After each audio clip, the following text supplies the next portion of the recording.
Hi guys, കണ്ടോ നമ്മൾ കാട്ട് വയ്യ നടക്കുന്നു.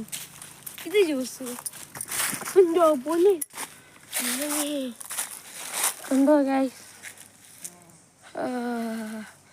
തിരിഞ്ഞെങ്ങനെ പോണം, ഇങ്ങനെ വരല്ലേ.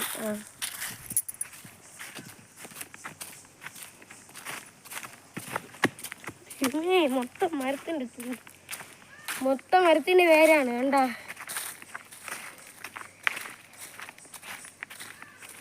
ഇങ്ങോട്ട് പോയ എവിടെ മുഖത്തും പഴയിലെത്തും. പിള്ളേരൊക്കെ കൊരങ്ങന്മാര് വന്നാൽ കൊള്ളാം. നമ്മൾ ഊള പാടി കൊണ്ടുപോകും.